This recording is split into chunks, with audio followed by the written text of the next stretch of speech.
Listo, gracias. Voy a compartir un material sobre lo que es primeros auxilios. Vamos hoy día a conversar acerca del tema de primeros auxilios y me parece que también vamos a trabajar un poquito con lo que tiene que ver con equipos de protección personal. Ya, nociones básicas de primeros auxilios, que sería como que se llama, y con eso terminamos nosotros eh, el temario número 3, ¿no? O lo que íbamos a estar en el tema 3. En el tema 3, actuación de emergencia, ya vimos emergencia y evacuación, ya vimos la semana pasada haciendo un feedback, que para hacer una evacuación tiene que, por lo general, utilizar 4 fases o 4 etapas, ¿no? Eso dijimos la semana pasada, ¿no? La primera etapa es cuando uno detecta el evento adverso, puede ser un terremoto, un incendio, una inundación, un acto de robo, no sé, un acto de terrorismo, se me ocurre un ataque de abejas, no sé, una mordedura de culebra, alguna intoxicación. Bueno, todo este tipo, como se llama, de eventos podrían suscitarse. No sé si yo les dije más o menos, dentro de los eventos adversos, existen eventos adversos naturales y eventos adversos antrópicos, ¿no? Si ustedes conocen la diferencia entre lo que es un evento adverso natural y un evento adverso antrópico. Evento antrópico es cuando es provocado por el ser humano y natural por la naturaleza, de manera Sí, indirecta. así es, ¿no? Entonces, cuando es provocado por el ser humano, digamos un incendio, a no ser de que caiga un rayo, y bueno, eso ya es natural, un incendio, ¿no? Pero sí, por lo general la mayoría de los incendios a veces son ocasionados por el mismo hombre, ¿no? Fallas humanas, ¿no? Deja prendido un cigarrillo, tira una cerilla, deja una conexión eléctrica que no está bien ubicada, o no le da el mantenimiento, y eso provoca como que sea un incendio, ¿no? Actos de terrorismo, secuestro, robo, como en el ser humano, ¿no? Se me ocurre a lo mejor como que se llama, hace una excavación en una forma inadecuada y eso ocasiona que se derrumbe la edificación, pues bueno, eso es antrópico, ¿no? Se me ocurre a lo mejor como que se llama, no hace una limpieza adecuada para eliminar algún tipo de animales que puedan ocasionar daño, entonces eso ya es como que se llama también antrópico, ¿no? Los riesgos también que están considerados tecnológicos, por ejemplo, los hackers, ese tipo de cosas, también se los puede considerar como riesgos antrópicos, ¿no? Listo, en eso no hay dificultad. Entonces, para cuando existe algún tipo que tengamos que evacuar las 4 fases, la primera fase era la detección, uno detecta que existe como se llama el peligro. La segunda fase es que uno da la voz de alarma, ¿no? En donde la voz de alarma puede ser, no sé, gritar, salgan todos, corran. O puede ser a través de un timbre, a través de un pito, a través de una sirena, a través de cualquier material, objeto que me dé algún tipo de aviso, ¿no? Entonces, puede ser, creo que la vez pasada dijimos, puede ser luminosa, puede ser olfactiva, bueno, diferentes formas. Cuando ya he dado la voz de alerta, cuando ya he solicitado la voz de alerta, viene la tercera fase, que es preparar a las personas para que puedan salir. Tendrán que ir los monitores, las personas las brigadas de evacuación automáticamente se accionan y comienzan, como que se llama, a preparar a las personas para poderlas sacar. ¿Cómo las preparo? Bueno, les digo cómo van a salir, identifico cuáles son los vulnerables, los que tienen que salir como que sean primero, solicito por si acaso ayuda a alguien que me pueda facilitar la ayuda para sacar a alguna persona con discapacidad. Si no hay la cantidad de personas que están en la brigada de evacuación, ¿no? Tendré que solicitar ayuda. Y ahí la cuarta fase que viene a ser ya como que se llama sacar a las personas, ¿verdad? Esos son más o menos como que se llama las 4 fases que uno utiliza en la evacuación, ¿no? Cuando ya uno ya ha evacuado a las personas, ya los evacuó, ya están en el punto de encuentro, entonces la brigada designada para esa área, que por lo general es la brigada de comunicación.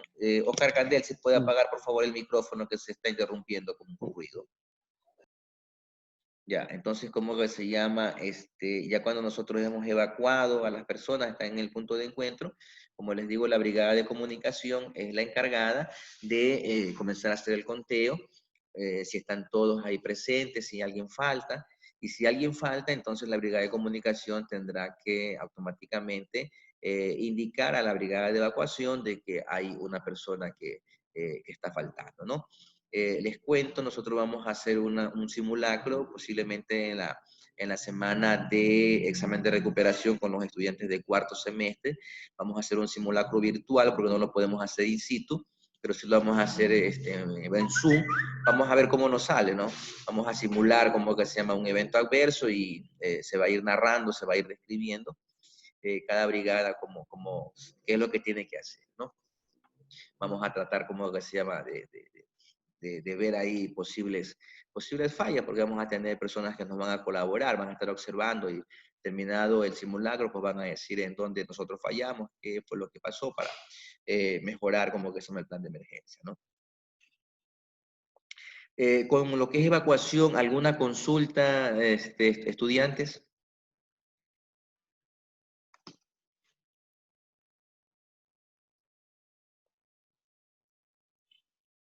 ¿Se fue la internet? No, aquí estamos. Yo les No tenemos rogaría, por ninguna favor, consulta.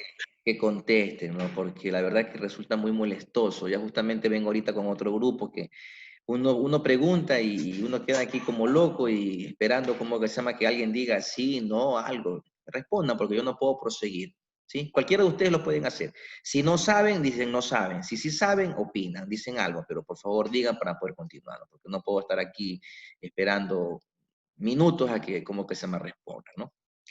Bueno, voy a tratar de compartir un material que tengo aquí en las cuestiones de nociones básicas de primeros auxilios, ¿no? Ingeniero, una inquietud yo sí tengo.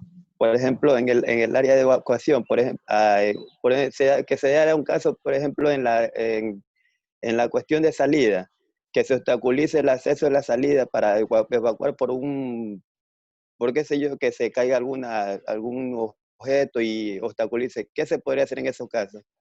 Bueno, ¿Buscar otro acceso tiene que usted o cumplir las fases, ¿no? Porque eso sería en la fase número 3, ¿no? Acuérdese que la primera fase es detectar, segunda fase es detectar, segunda fase la voz de alarma, tercera fase es preparar la salida, esa es la tercera fase. Entonces, en la preparación de la salida, habrán tal vez brigadistas de evacuación que tienen que, si existe algún tipo de problema de obstáculo en las cuestiones de salida, pues tendrá que despejarlo para que las personas salgan o automáticamente tener un plan B por donde puede salir. Pero eso no puede pasar, porque para eso la persona encargada de la seguridad laboral de esa empresa tiene que estar perennemente haciendo revisiones periódicas de que no suceda eso, ¿no? Siempre las salidas de evacuación no pueden tener ningún tipo de obstáculo, ¿no? No que un ratito, que mire que bajar, no puede tener ningún obstáculo. Es por eso, por ejemplo, que, entonces ustedes se habrán dado cuenta que en el tecnológico Juan Bautista, eh, por lo general siempre se les pide a los docentes que no estacionen carros en la parte por donde los estudiantes van a salir, ¿sí? Ellos tienen que estacionarse a los costados, pero no pueden estar ahí frente a frente, no pueden dejar carros ahí, porque eso obstaculiza, ¿no? Entonces, han habido algunas llamadas de atención y hay docentes que lastimosamente son repetitivos, porque uno les dice que no puede dejar el carro ahí y lo deja, ¿no? A mí me ha tocado lastimosamente llamarles la atención fuertemente a algunos docentes, reportarlos a talento humano, hasta las mismas autoridades superiores les he indicado que por favor no pueden dejar vehículos ahí. Y algunos dicen, no, pero si un ratito no va a pasar nada. Ese un ratito no va a pasar nada. Puede darse el caso que justo, la ley del justo cuando él dijo no va a pasar nada, hubo un terremoto, ¿no? Y está el carro ahí y obstaculizando y la gente se va a estirar con el carro y no va a salir, ¿no? Entonces, no se puede uno... a eso me refería, ingeniero? A eso Sí, me refiero al caso de terremoto, que es algo más, ya lo más claro, fuerte que eso es podría algo ser que puede suceder en previsto. cuestiones Sí, de cualquier momento, ¿no? Por eso no pueden haber ningún tipo de obstáculo, ¿no? Entonces tiene que estar eso despejado. Otra cosa que también, por ejemplo, siempre se les dice a los docentes, y si ustedes en algún momento ven, pueden ser que me ayuden, hay docentes que los carros no los dejan estacionados de una forma adecuada. Los carros siempre se estacionan es con la punta del carro, con la trompa del carro, si ustedes le quieren llamar, de salida. Sí, cuando llega, uno tiene que estacionarse de retro. ¿Por qué? Porque eso es mucho más fácil salir que si usted lo deja de punta. Porque si usted lo deja de punta, mientras saca el carro, mientras retrocede, usted, a lo que está usted desesperado, usted no puede ver para atrás. Y usted puede dar retro rápidamente y puede atropellar a alguien. Entonces, usted tiene, si el carro está de punta, a lo que usted se embarca, usted tiene una mejor visibilidad de las personas que están corriendo, que están pasando, ¿no? Y usted puede salir mucho más rápido, puede despejar mucho más rápido el sitio, ¿no? En cuestiones de evacuación siempre influye el tiempo, ¿sí? Cuando uno va a evacuar, el tiempo es totalmente muy necesario, muy prescindible el tiempo, ¿no? No podemos nosotros gastar mucho más tiempo. Tal es el caso que la normativa indica que hay una fórmula. Creo que en el material que yo les di a ustedes hay una fórmula que indica el tiempo de salida, ¿no? Entre más lejos esté la salida del punto de encuentro, pues bueno, se va a demorar mucho más, pero entre menos tiempo tiene que ser entonces la distancia, entre menos distancia haya, la salida es mucho más rápido, ¿no? Puede darse el caso que una evacuación sería imperdonable. Una evacuación, por ejemplo, en el Juan Bautista Aguirre, que se demore más de, se me ocurre, 4 o 5 minutos. Es imperdonable porque es cerquita, ¿no? No. eh, Estamos hablando de, ¿qué serán? 20 metros desde donde salen las personas bueno, hasta el punto de encuentro habrán unos 40 metros, pero esos 40 metros, pues, por lo menos tendrán que ser en unos 2, 3 minutos, ya todo el mundo tiene que estar ahí. Pero si se me van a demorar 10, 15 minutos, eso es imperdonable. O sea, no pueden, ¿cómo se llama este? O sea, se puede, pero no deben, ¿no? Entonces, más o menos ese tipo de situación. Permítanme un ratito buscar el material para poder compartir con ustedes.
Bueno, este es un material que realizó el estudiante Ángel Palomino. Este estudiante está ahorita en quinto semestre. Me parece que fue un material que él realizó cuando hizo las brigadas de evacuación. Entonces, ahí aquí ciertos conceptos que podemos nosotros utilizar en esta clase, ¿no? Y de ahí, pues, algunos otros datos que les voy a ir diciendo en forma verbal, ¿no? Entonces, ¿qué entendemos nosotros por primeros auxilios, no? El concepto nos indica que es la ayuda inmediata que se da a una víctima en caso de sufrir un accidente, ¿no? Una enfermedad repentina hasta que reciba una asistencia médica. Alejándonos un poquito de ese concepto, ustedes por primeros auxilios, ¿qué me podrían ustedes indicar de primeros auxilios? ¿Qué se les viene a la mente cuando ustedes dicen primeros auxilios? Ayudar a alguien. Dar a alguien que un regalo. Ayudar a alguien que tenga una herida o que sufra un accidente, darle los primeros auxilios. Ujú. Solamente Así. que sufre un accidente. No, también puede ser que tenga un infarto o Que algo. se desmaye Alguien o que se cualquier esté tipo atorando de... Desmaye. también puede ser. ¿Ya? Bueno, interesante. No sé quién fue que dijo alguien que se esté atorando, ¿no? Atorando es la palabra como así un Yo poquito. fui, yo fui. ¿Quién? Gabriela. ¿Cómo se dice? Ya. Ajá. Sí, o sea, atorando es como nuestro, eh, ¿cómo sería, no? Nuestra forma de expresión Ahogando, ¿qué? coloquial, ¿no? Eh, Asfixiando sería. tenga, Asfixiando. tenga una obstrucción o se está asfixiando, ¿no? Una obstrucción en las vías respiratorias, ¿no? Por lo general, a Y veces es algo que es personas, más común. Sí. sí, por lo general las personas cuando tienen obstrucción en las vías respiratorias, pues no, si no pasa el aire, pues nos asfixiamos, porque los pulmones son los que se encargan de distribuir el oxígeno en todo nuestro cuerpo, ¿no? Y en especial en el cerebro, ¿no? Entonces ustedes sabían que nosotros necesitamos 21% de oxígeno cada vez que nosotros inhalamos.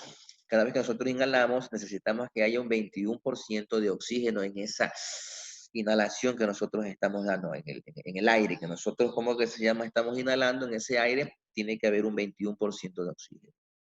Si no hay un 21% de oxígeno, entonces vamos a tener nosotros algún tipo de dificultad en nuestro sistema respiratorio. ¿Por qué les digo esto, no?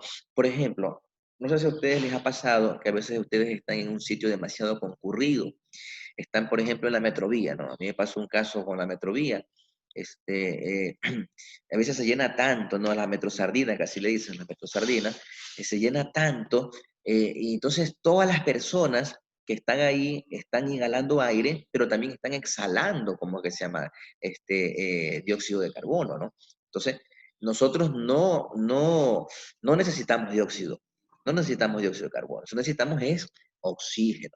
Entonces, por eso cuando hay muchas personas en un área y están exhalando, ese aire se lo conoce como un aire viciado, ¿ya? Entonces, cuando uno comienza a absorber ese aire viciado, perdón, no es oxígeno, sino dióxido de carbono, ¿qué sucede con uno? Uno se marea, tiene problemas de que como que se marea, le da ganas de vomitar, se le baja la presión, porque no está recibiendo la cantidad de oxígeno necesaria, ¿no? Entonces, una vez en una metrovía me pasó eso con mi hija, estaba un poquito más pequeña.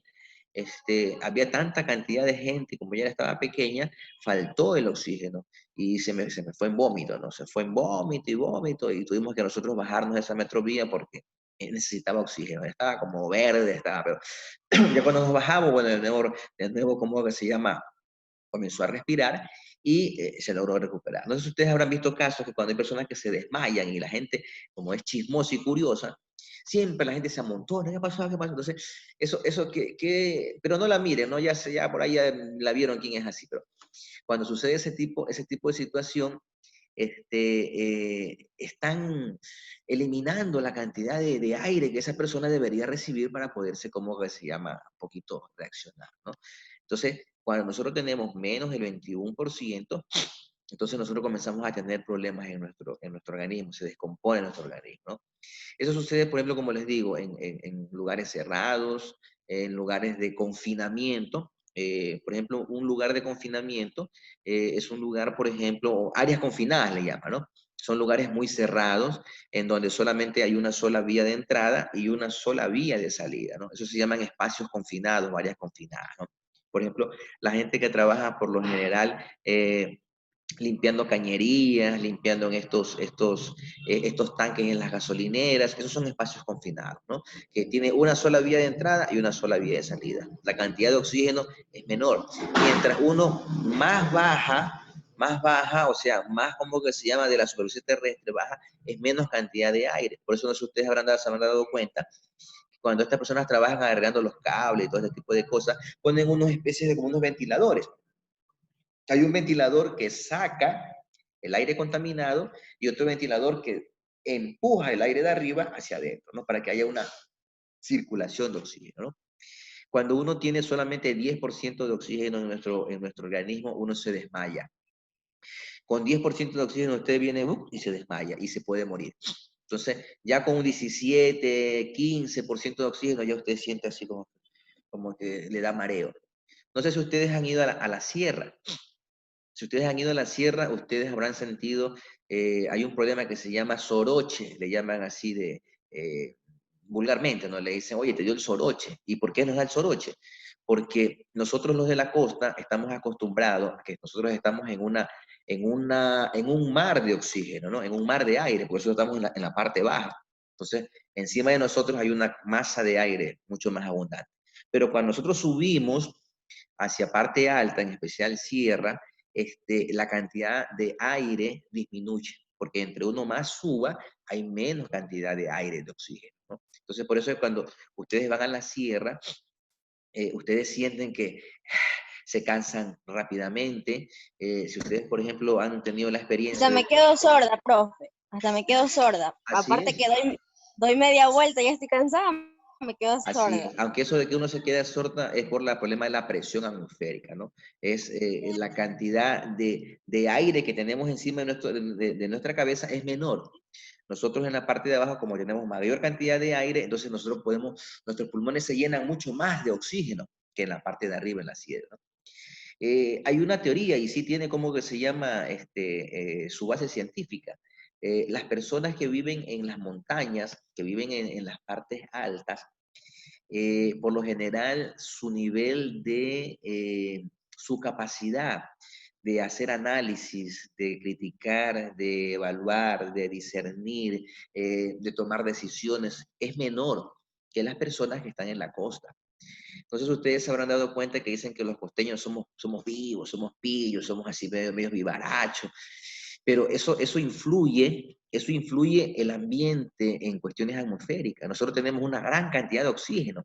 Entonces, entre mayor cantidad de oxígeno nosotros tenemos, somos como más despiertos. Pero en cambio la gente del páramo, la gente que está en la sierra, que está arriba, ¿cómo son ellos? Ellos son así queditos, calladitos, ni hablan, ni dicen nada, ¿sí? Porque la cantidad de oxígeno que ellos reciben es menor. ¿Dirán qué será? Bueno, no me crean, no me crean. Yo siempre le digo a mis estudiantes, bueno, no crean todo lo que yo les digo, investiguen, ¿no? Si ustedes, como que se llama, quieren ustedes corroborar la información que yo les estoy dando, investiguen y ustedes salen de la duda. En eso consiste la academia, ¿no? Vean ustedes ese dato y me dirán, sí, ingeniero, tiene razón o nos tomó el pelo. Pero eso sucede, ¿no? Las personas que están en las partes bastante altas dicen que tienen un nivel de reaccionar en forma de pensar es lenta, son más lentos. Es como que a veces no analizan muy rápido porque no tienen la cantidad de oxígeno que tenemos que estamos en la parte de abajo, ¿no? Ya, entonces, bueno, eso de ahí un poco con las cuestiones del oxígeno, ¿no? Entonces, cuando no tenemos nosotros oxígeno, nos desmayamos, ¿no? Tenemos un problema de eso, ¿no? Bueno, ahí podemos dar primeros auxilios, ¿no? Entonces, primeros auxilios es la ayuda inmediata, es actuar rápidamente antes de que lleguen, como que se llama, tal vez las personas especializadas, ¿no? Por ejemplo, se me ocurre, están en su casa ustedes y se desmayó su mamá, por ejemplo. Entonces, no es que está el médico saliendo de su casa, ¿no? El médico a lo mejor está a 1 kilómetro, 2 kilómetros, está a 10 minutos, 15 minutos de donde ustedes están. Pero ahí ustedes, ¿qué es lo que yo no creo que la dejen tirada en el suelo y bueno, ya vengo, voy a buscar al médico, sino que ustedes automáticamente ven qué hacen, ¿no? no sé, la acomodan, le ponen como que se llama ahí, le ponen alcohol, le pegan la carita, que le soban la mano, que bueno, y comienzan a hacer un sinnúmero de cosas. Eso es lo que se llama como primeros auxilios, ¿no? Alguien se cayó, se raspó, se partió, entonces ustedes buscan la forma de como aminorar un poco, ¿no? Aminorar un poco el estado en que se O encuentra. desinfectar la herida. A desinfectar la herida, o sea, como bajar un poquito las probabilidades, ¿no? El riesgo, si podemos decir, ¿no? Aquí va una de las técnicas que se utiliza por lo general en primeros auxilios, ¿no? Cuando... Ingeniero, una consulta. Sí. Cuando alguien le sangra la nariz, ¿qué es lo mejor que se puede hacer? Porque hay personas que dicen que es más factible tenerlo con la cabeza para atrás, pero hay otros que dicen que no, que es peligroso porque se puede ahogar. Claro, hasta donde yo O si he no, alzar escuchado, la mano, algo así. sí, hasta donde yo he escuchado, si usted, por ejemplo, se va a hacer la cabeza para atrás, la sangre se le puede introducir y ustedes saben que la sangre se coagula. O sea, mi sentido común me dice eso, ¿no? No soy médico, ahí tal vez con la doctora, ¿cómo que se llama? La doctora Ortiz, doctora Gladys Ortiz podría. Pero lo que yo he aprendido en primeros auxilios siempre se ponen es algodón, ¿no? Si usted le comienza a sangrar, usted viene, se coge y se pone algodón, ¿ya? Para que, es como un tipo de apósito el algodón. El apósito es un material que usted lo coge y lo pone para que absorba, como que se llama, la sangre o para que detenga la sangre, ¿no? Como ustedes saben, la sangre se coagula. Entonces, ¿cómo que se llama? Si usted está así, está metiendo toda esa sangre para adentro y se le puede coagular y se puede taponar con las vías de respiración, en especial en lo que es la nariz, ¿no? Entonces es mejor tener, hasta donde yo conozco, ¿no? Pero tal vez un médico tendrá el punto de vista ya más científico, pero hasta donde yo conozco es que se ponen como bolitas de algodón, se ponen ahí y se deja como que se llama que fluya nada más la sangre hasta que para, ¿no? Hay algunos que le cogen y le apretan aquí un poquito la nariz ahí como para detener como que se llama el sangrado, ¿no? Pero sí le dejan un poquito como para que uno respire. Pero hasta donde he escuchado, uno tiene que dejar nomás que salga, ¿no? Ese problema de que sale la sangre, me parece que por falta de vitaminas, algo así he escuchado, ¿no? Que tienen ese tipo de dificultad, pero había que investigar un poquito más. Pero dentro de las técnicas, cuando alguien sufrió algún tipo de lesión, accidente, incidente, no sé, se cayó, se resbaló, se pegó, algo le sucedió, lo primero que ustedes tienen que hacer, es asegurar el área. Y miren que les estoy diciendo, aquí tal vez no está, pero les estoy diciendo y apunten, porque a lo mejor yo les pongo eso como que se llama como pregunta de examen, ¿no? ¿Qué es lo que primero uno hace cuando uno va a dar primeros auxilios? Asegurar el área. Es lo primero. Y ustedes dirán, bueno, ¿cómo asegurar el área? Si yo no soy policía, no soy. Bueno, asegurar el área significa de que ustedes tienen que delimitar el espacio donde esa persona tiene, como que se llama, ese accidente o esa lesión, ¿no? ¿Cómo lo delimito? Se me ocurre, si alguien, por ejemplo, se cayó y está enredado en una madera, no se cayó en el monte, está enredado en una madera, ustedes tienen que limpiar el área, o sea, poner perdón, poner al paciente en una condición apropiada, ¿no? Tienen ustedes que darle la comodidad para que ustedes puedan actuar, ¿no? Se me ocurre, la persona como que se llama, tal vez está en una posición inadecuada, tienen ustedes que asegurar ahí, ponerla en una posición adecuada, ¿no? Para poder, no sé, saturarla, poder tal vez limpiarla, poderla desinfectar, bueno, poderla poner en la camilla, asegurar el área. Se me ocurre, hay un accidente en la calle, ¿no? En la calle, entonces buscar la forma de poner algunos obstáculos alrededor de esa persona accidentada para que sea visible y los carros no pasen encima, como que se llama esa persona, de ustedes. Eso es asegurar el área, ¿no? Una persona le dio un ataque epiléptico, ¿no? Entonces le dio un ataque epiléptico, ustedes tienen que despejar las cosas que están alrededor para que él cuando esté convulsionando pues no se golpee, ¿no? Y tratar de protegerle la cabeza, ¿sí? Cuando una persona está convulsionando con ataques epilépticos, ustedes tienen que dejar nomás que le pase ese ataque. tienen que sí asegurarle un poquito, como que se llama, que no se golpee la cabeza, porque la cabeza es bien delicada, ¿no? Pero ahí la persona comienza a brincar hasta que le pase y le cae. Por eso es que hay que asegurar el área para que no se golpee con ningún objeto, ¿no? ¿Qué otra cosa más se utiliza como técnicas en primeros auxilios cuando uno va a dar una ayuda? Los de la Cruz Roja tienen un lema que dice primero yo, segundo yo, tercero yo. ¿Qué significa eso, no? Que si ustedes van a dar unos primeros auxilios y están en una condición muy riesgosa, se me ocurre, van a dar primeros auxilios y está por derrumbarse, como que se llama tal vez una pared, algunas cuestiones, ustedes no pueden arriesgarse, ¿sí? Entonces ustedes tienen que pensar primeramente en ustedes. Primero yo, segundo yo, tercero yo. Ustedes dirán, pero no, ingeniero, ¿cómo va a decir eso? Por mala gente, usted se va a morir, ¿cómo que se llama la persona? Pero ¿qué es más preferible si nosotros, por ejemplo, lo pensamos desde este punto de vista? ¿No? Ustedes dirán que es cruel, pero ¿qué es preferible? Que tal vez solamente en cuestiones estadísticas sea una sola la persona que tal vez llegue a fallecer, o si entran ustedes 2, 3 personas a dar los primeros auxilios, sean 4.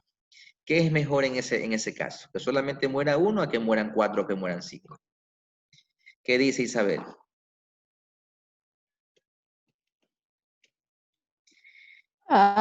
¿Cómo era uno?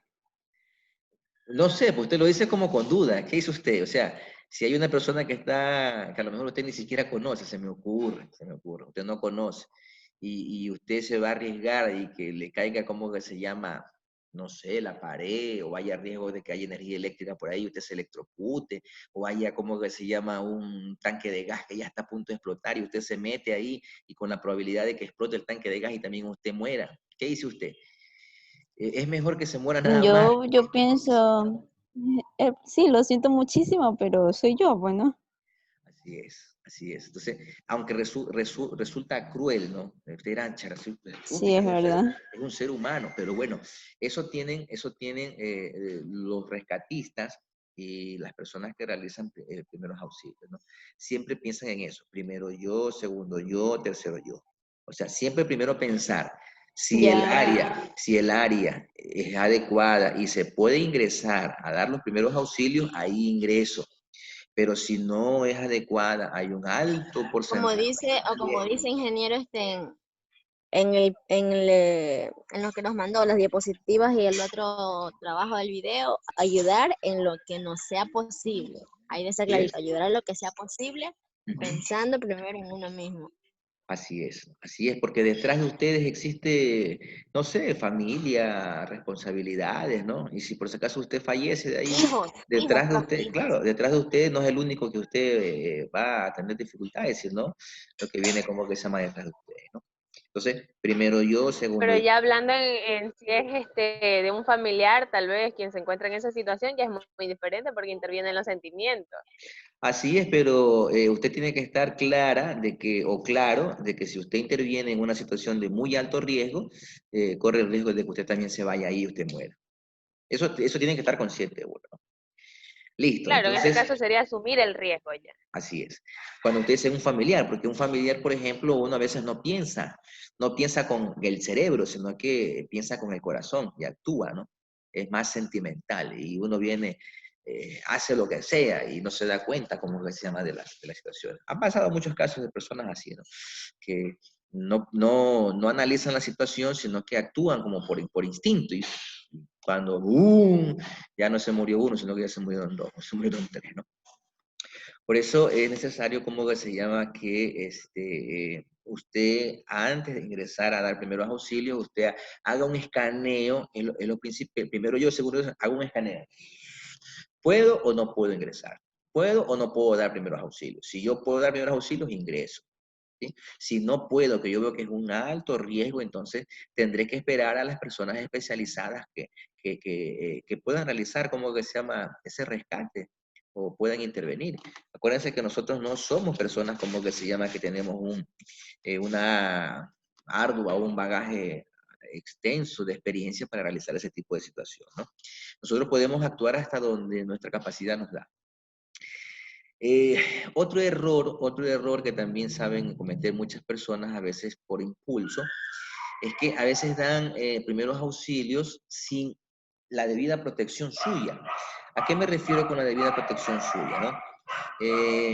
Voy a contar un caso que es un hecho real. Es un hecho real. ¿Qué tenemos ahorita nosotros en la actualidad con enfermedades que son, por ejemplo, que se pueden transmitir así fácilmente? A ver, nómbreme en algunas enfermedades que se puedan transmitir así por contacto con saliva, con contacto con la sangre. El COVID. COVID, Sí, gripe. ahorita la COVID. Bueno, la gripe te El puede La SIDA, dar profe, el gripe, SIDA. El SIDA. SIDA. Aunque el el SIDA, VIH. sí, el Por SIDA, contacto sexual. sí, a ver. Bueno, en primeros auxilios no vas a tener contacto No sexual. solo, porque por ejemplo también te puedes infectar Por con alguna eso. jeringa, o sea, Ah, pero bueno, ahí, Ah, sí. te Con la pinchaste sin sangre. querer, Porque te con la pinchaste saliva sin no, querer, ¿verdad? claro, también. Claro que se por puede. eso. Claro que se puede con la saliva. Se me ocurre, Sí por se ejemplo, puede. claro que sí, en la saliva, como decía ¿Viste? más, Ah, pueden Pero haber, si tienes tal vez alguna herida tú también, o alguna zona desprotegida. no, porque, miren, por lo general, las zonas de ingreso a nuestro organismo, para que nosotros tengamos algún tipo de daño, son cuatro. Son cuatro formas de que pueden ingresar este virus, bacterias, productos tóxicos a nuestro organismo, ¿no? Vía respiratoria, se me ocurre un tuberculoso, ¿no? Una persona que tenga esta enfermedad, ¿no? Creo que la tuberculosis no estoy muy claro si es una bacteria o un virus, no me acuerdo muy bien, ¿no? Pero la persona a lo que respira, ¿sí? A lo que, bueno, no sé, la salida puede ser que tenga como que se llama esta área. Y si la persona está inconsciente y tiene contaminada el área periférica donde usted le va a dar tal vez respiración boca a boca, o le tose, usted se la acerca, ¡pum!, le chispeó a usted como que se llama saliva, ¿no? Entonces, usted a lo que respira, se metió un poco de esos virus. Eh, si le cae en el ojo, si le cae en la mucosa, por ejemplo ahorita con el COVID, si le cae en el ojo, en la mucosa, se me ocurre, usted tiene tal vez alguna herida abierta y por ahí se le metió, ¿sí? Entonces, uno se contamina vía respiratoria, por el sistema respiratorio, se contamina vía digestiva, no sé, alguno como que se llama, lo que cuando va a dar respiración boca a boca, uno se puede también ahí, puede haber contacto de saliva, alguna cuestión, y uno le ingresa, ¿no? Usted tiene alguna herida y usted coge a una persona, se me ocurre, usted tiene una herida en la mano y usted coge a una persona que está sangrando y por desgracia a usted le cae sangre de esa persona en esa herida, por ahí se le metió, como se llama el virus, ¿no? O alguna persona que tenga algún tipo de enfermedad viral, ¿no? A lo que él respira le transmite. Entonces, cuando uno va a realizar un acto de primeros auxilios, usted tiene que estar protegido, ¿no? Usted tiene que tener guantes, ¿sí? Usted no puede atender a ninguna persona si no tiene guantes. Tiene que tener usted guantes. Antes de atender a cualquier persona, guantes. Usted dirá, ingeniero, defesioso. Bueno, son medidas de protección, ¿sí? Primero yo, segundo yo, siempre acuérdense de eso, primero yo, segundo yo, yo soy primero, yo tengo que velar por mi seguridad. Entonces, para yo velar por mi seguridad, guantes. ¿Qué más debo tener? Bueno, mascarilla. Debo tener la mascarilla, ¿sí? Debo tener la mascarilla para protegerme por si acaso algún virus aéreo, ¿no? Guantes para que no me contamine como que se llama las manos, ¿no? Tal es el caso que en ciertas ocasiones hasta hay que tener gafas protectoras, visores, porque si alguien le tose, alguien le expulsa alguna secreción, vomita, se me ocurre, alguien le vomita como que se llama a usted, y ¡puf!, le cayó en la cara a usted. Imagínense, si no tienen la mascarilla, no tienen la gafa, bueno, por ahí se contaminaron. ¿Ya? Entonces, por eso, primero yo, segundo yo, tercero yo. Cuando uno va a dar primeros auxilios, asegurar el área, ver si el área es segura para uno poder entrar con guantes, entrar con mascarilla, entrar como que se llama con gafas, ¿no? Ustedes dirán, ingeniero, pero yo no tengo eso. Bueno, si usted quiere hacer primeros auxilios, pues tiene que tener ese tipo de instrumentos, ¿no? Por eso que las personas que están un poquito vinculados con primeros auxilios, ellos siempre cargan en su mochila, cargan en su cartera, siempre cargan un par de guantes, cargan una mascarilla, cargan como que se llama estos tipos de equipos de protección personal. Si hay una situación que amerita de que ellos les ayuden y ellos saben, entonces primero, y ahí sí entra. Por ejemplo, una vez un caso sucedió de una niña aquí en el centro de Daule, una niña sufrió un accidente en una tricimoto, la niña se cayó, la sangre salía por todos lados, y una señora se acercó como que se llama a ayudarla, ¿no? Después de que la ayudó, ensangrentadita las manos, la ropa, todo estaba ensangrentada. Imagínense si ese niño hubiera tenido VIH, ¿no? O sea, una alta probabilidad de que ella se contagie, ¿no?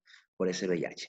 Supongamos, esa persona tenía hepatitis, no sé si es la C, me parece, creo que es la que es súper contagiosa, porque la A me parece que no, me parece que es la C, que es un problema súper que no tiene cura, creo. O sea, creo, habría que investigar, ¿no? Y eso es un poquito tema médico.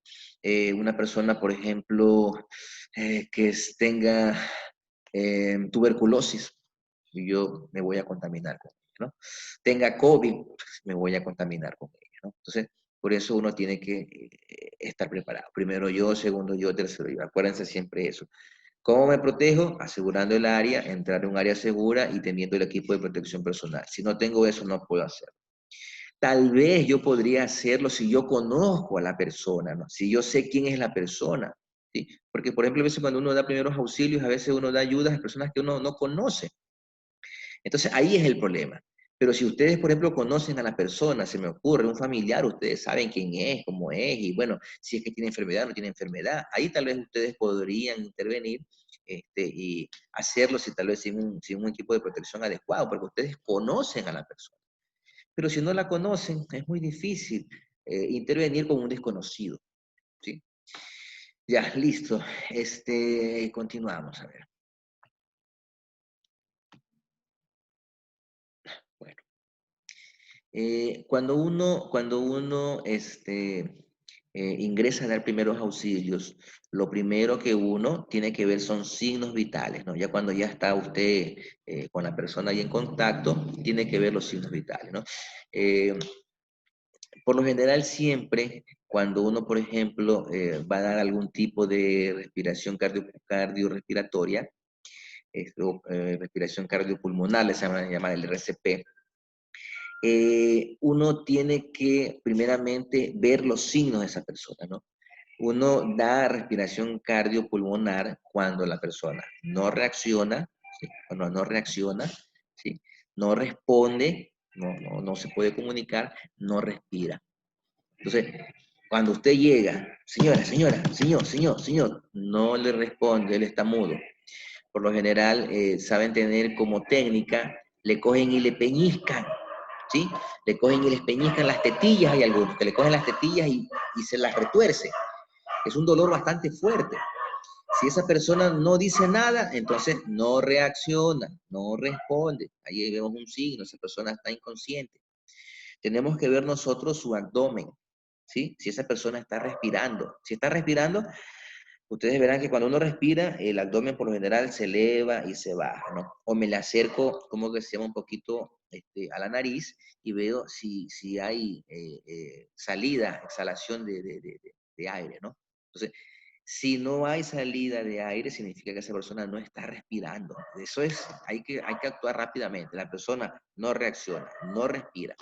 Le reviso el pulso, ¿sí? Le reviso el pulso y le veo si la persona tiene pulso o no tiene pulso. No respira, no reacciona, no tiene pulso. Entonces, cuando sucede ese tipo de situación que no reacciona, no respira, no tiene pulso, automáticamente uno tiene que aplicar el RCP, ahí sí, la respiración cardiopulmonar, para poder de nuevo poner en funcionamiento su corazón. Porque el corazón es esta maquinita que bombea, como que se llama, la sangre y transporta el oxígeno. Entonces, es lo primero que yo tendría que hacer, ¿no? Una respiración cardiopulmonar. Ya mismo les explico cómo dar la respiración cardiopulmonar, ¿no? Pero eso es lo primero que ustedes tendrían que hacer. Por ejemplo, aquí ven ustedes pulso, respiración, temperatura y presión, ¿no? Es lo que habría que, como que se llama, detectar. Consulta. Ninguna. A ver, ¿qué es el pulso? Vamos a ver, ¿qué es el pulso? A ver, ayúdame por favor con esta lectura. A ver si me ayuda, Gabriela, por favor, Gabriela, ayúdame con la lectura. ¿Qué es el pulso? Ya, ingeniero. Pulso. Dilatación de las paredes arteriales generada por la sangre expulsada desde el corazón. Es la manifestación de los latidos cardíacos. ¿Cómo Sí. controlar? Presionar con 2 o 3 dedos centrales. Cuente las pulsaciones durante 1 minuto utilizando siempre un reloj con segundero. Ya, entonces ahí ustedes pueden, como que se llama, más o menos ver la cantidad de pulsaciones que hay en un minuto, ¿no? Tengo entendido que es más o menos entre 70, 80, 90, más o menos por ahí, ¿no? Dependiendo, porque, por ejemplo, los niños, por lo general, tienen un pulso mucho más acelerado que una persona, término medio, y un adulto es menor. ¿Sí? Cuando una persona está súper que mayor, la cantidad de pulsaciones por minuto es distinta a un niño. El niño es mucho más rápido. ¿Sí? Una persona, por ejemplo, a mi edad, tal vez tiene un pulso término medio, se me ocurre 70, 80 pulsaciones. Pero si ya, por ejemplo, se me ocurre baja de 70 pulsaciones por minuto, en mi caso, bueno, hay algo está bajo ahí con la cuestión de la presión, ¿no? No es lo normal. Lo normal es 70, 80, por ahí. Si ya va a 90, 100, más de 100, entonces también ya hay un problema. Es demasiadas pulsaciones por minuto, ¿no? Entonces, eso también hay que tener un poquito claro, ¿no?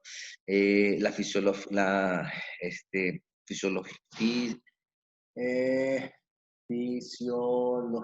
que es la parte de todo lo que tiene que ver con el sistema, con todos los sistemas fisiológicos de nuestro organismo, en un niño es diferente a una persona adulta, ¿sí? Es distinto, ¿no? Entonces, eso también tiene que estar claro como cuestiones de criterio. Pero ¿qué es el pulso? Son las cantidades de pulsaciones que usted le puede saber a través aquí en la mano, también en el cuello, ¿sí? En la parte del cuello ustedes le pueden, como que se llama, apretar con los dos dedos, y ahí también ustedes pueden sentirlos, pum, pum, pum, pum, las pulsaciones, ¿no?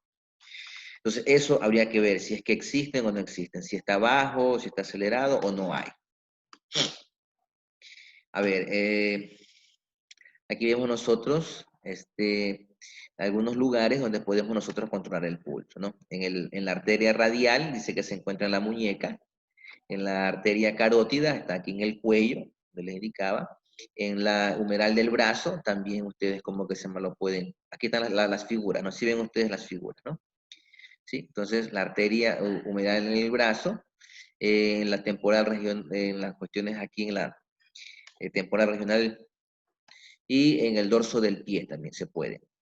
Miren aquí en la parte de la temporal regional, en la parte de la cabeza, aquí por donde dicen el sentido. Miren, aquí también en el pie, aquí están las imágenes, ¿no? Sí, en el dorso del pie. En el dorso del pie, miren cómo le ponen los dedos, ahí se puede ver. En la parte de la sien, que uno le dice como que se llama vulgarmente, ¿no? O en la sien también ustedes pueden detectar. En la parte, como se llama, del humeral del brazo, en la parte de aquí en medio, por donde nos sacan, por lo general, a veces, nos sacan sangre cuando van los exámenes de sangre, ¿no? Y acá vemos, por ejemplo, en la parte del cuello y en la parte de la muñeca, ¿no? Si ven ustedes las partes donde ustedes pueden ver el pulso, ¿sí? Continuamos. Aquí están como que se llaman los valores, más o menos como que se llama. Por ejemplo, aquí tenemos un recién nacido, ¿no? Un recién nacido o un mes, los valores normales, ¿no? Entre un recién nacido y un mes dice que es entre 80 a 180 promedio, un promedio de 130 más o menos por ahí, ¿no? 130 pulsaciones por minuto. Por eso les decía, un niño pequeñito, chiquito, es distinto a las pulsaciones, ¿no? Pero estos son los rangos, ¿no? Entre 80 a 180, ¿no? 80 como mínimo y 180 como máximo, más o menos un promedio de 130. Si ustedes ven, por ejemplo, 130, por ahí, 85, 90, es normal, ¿no? Un niño de un año, entre 80 a 140, ¿sí? Es más o menos los datos, un promedio de 120 pulsaciones por minuto. Un niño de 2 años está entre 80 y 130, ¿sí? Estos son los mínimos y estos son los máximos, ¿no? ¿Sí? Entonces, de 2 años, entre 80 y 130, promedio 110. De 6 años, entre 75 a 120 pulsaciones. 75 como mínimo y como máximo 120, ¿no? Si ya pasa de 120, ya hay algún tipo de problema. Menos de 75, entonces también ya hay un tipo de problema, ¿no? Hay un promedio de 100 pulsaciones por minuto. Si está en esos rangos, entonces, bueno, se puede decir que es normal, ¿no? De 10 años, un niño de 10 años, entre 70 a 90, ¿sí? Y una persona adulta está entre 60 a 100, promedio 80 pulsaciones por minuto, ¿no? Aquí ustedes tienen esta tablita que les puede a ustedes ayudar para que tengan una idea, ¿no? Si no están dentro de estos rangos, entonces ya hay algún tipo de problema, ¿no? Por lo general, por ejemplo, las personas adultas, siempre en la presión nos dicen 120-80, dicen que es como que se llama lo normal de la presión, ¿no? Cuando hablan de 120-80 están hablando de las contracciones que el corazón realiza, porque el corazón hay una parte que como que se hincha, es cuando está como que se llama, a lo que se contrae es como que la sangre como que la absorbe, ¿no? Y a lo que como que se hincha es como que la expulsa, ¿no? Es distólicas y sistólicas le llaman esas contracciones. Entonces, por lo general, una persona de mi edad que está entre los 120 a 80, más o menos por ahí. La presión debería ser así. Ya, entonces, en un ancianito por lo general es diferente, como que se llama la presión, un poquito más alta saben tener las personas ya ancianitas. Las mujeres también tienen la presión, algunas distintas, ¿no? Tienen presiones, por ejemplo, los hombres tenemos 120-80, que dicen que es lo normal. Hay mujeres que tienen 100, 70, 90, como que se llama 70 o 60, que le llaman que son personas de presión baja. Eso le llaman como hipertensión, hipotensión, ¿no? Cuando tienen, por ejemplo, las personas una presión baja le llaman hipotensión. Y cuando es la presión alta, hipertensión, ¿no? Hiper es como mayor y hipo como menor, ¿no? Entonces, las de presión baja son hipo y las de presión alta, hiper. Listo, bueno, respiración. Ya vimos lo que es un poquito con las cuestiones del pulso y con las cuestiones de presión, ¿no? La respiración es el intercambio de gases entre los pulmones y la atmósfera, ¿no? Se dividen en dos fases, cuando uno inspira, que es cuando uno absorbe todo el oxígeno y va hacia los pulmones, y la otra es la expiración, ¿no? Inspiración, trago oxígeno, trago aire, y la expiración es cuando yo expulso, ¿no? Entonces, cuando yo, por ejemplo, a lo que yo inspiro, si ustedes se darán cuenta en el diafragma, en la parte por aquí de la barriga, cuando uno, por ejemplo, hace... Cuando uno bota, como que se llama, el oxígeno, como que el estómago como que se hace para abajo. En cambio, cuando uno respira, como que se hincha, porque está acumulando una gran cantidad. Si ustedes ven aquí, por ejemplo, en esta figura, ¿no? Cuando uno inspira, miren cómo como que se hincha el pecho, como que se hincha el estómago. Y cuando uno bota, como que disminuye, como que se llama ese volumen, ese grosor del diafragma, ¿no? Entonces, en las cuestiones de respiración está la inspiración y está la expiración. Inspira, respira y expira, bota. ¿Y qué botamos? Bueno, ya botamos como que se llama ya una sustancia que no es ya necesaria para nosotros, porque ya hemos obtenido, en los pulmones se ha quedado el oxígeno y los gases que nosotros necesitamos. Entonces, eso también es un síntoma, ¿no? O un signo que ustedes pueden ver, ¿no? Si respira o no respira, ¿no? Si la persona se ve que se le hincha y se baja, se hincha y se baja, está respirando, ¿no? O, no sé, me acerco a la nariz y veo si está expirando aire, ¿no? Entonces, ya, está respirando, ¿no? Eso es muy vital que uno se cerciore de eso. Pulso y si está respirando o no está respirando. Continuamos. Aquí tenemos, por ejemplo, los rangos más o menos normales en cuestiones de las personas respirando en reposo. Porque cuando una persona está, por ejemplo, agitada, no sé si ustedes se habrán dado cuenta que la respiración es mucho más acelerada, mucho más rápida, ¿no? Por ejemplo, si ustedes están sentados, tranquilos, es una respiración normal. Pero péguense una carrera, como que se llama, ahí a la cuadra de su casa y siéntense a ver si van a respirar igual. Ahí uno respira por lo general mucho más rápido. ¿Sí se han dado cuenta ustedes de eso? Obvio, Sí, pero sí. cuando se Sí, juega ingeniero. pelota o Así una cosa es. así es Se peor. acelera la Sí, cantidad de, o sea, el cuerpo como que te exige, te pide mucho mayor cantidad de oxígeno. Tu cuerpo necesita mucho mayor cantidad de oxígeno. Por eso es que tú, bueno, entonces, se escucha también en otras, en otras cosas, ¿no? Pero bueno, cuando estás acelerado, como que se llama, sucede ese tipo de situación. Bueno, recién nacido. Dice que los recién nacidos, más o menos entre 40 a 60 respiraciones por minuto, ¿no? Es, miren, imagínense, 40 a 60 respiraciones por minuto. Un niño tiene entre 25 a 30 respiraciones por minuto. O sea, inspirar, expirar. A eso se refiere con las cuestiones de respiración, ¿no? Inspirar y expirar, ¿no?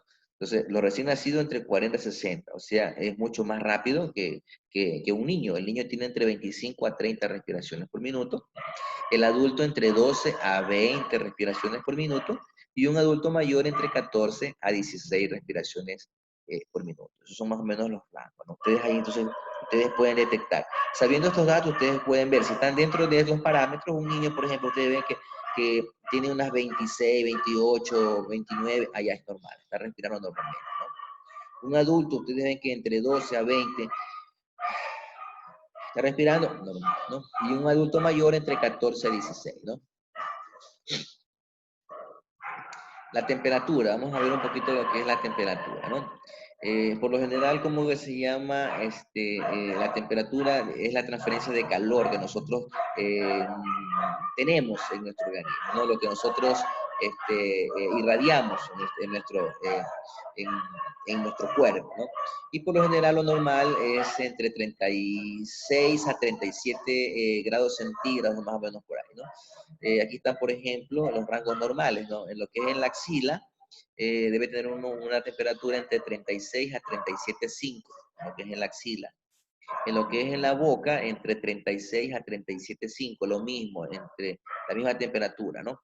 En lo que es en la parte del recto, porque también a veces los niños pequeños, por lo general los chiquitos, los recién nacidos, lo saben medir en la parte rectal, entre 36,2 a 38 grados centígrados, ¿no? Si están dentro de estos rangos, se puede decir que es normal. Superior a esto, de los 37,5 grados centígrados, entonces ya decimos que hay un problema de temperatura, ¿no? Porque por lo general es más o menos eso es el rango. La temperatura se controla entre 2 a 4 minutos aproximadamente, ¿no? Aquí tenemos los diferentes tipos de termómetros, ¿no? Porque utilizamos el termómetro para medir, ¿no? Este es un termómetro que se le utiliza por lo general axila, boca, ¿no?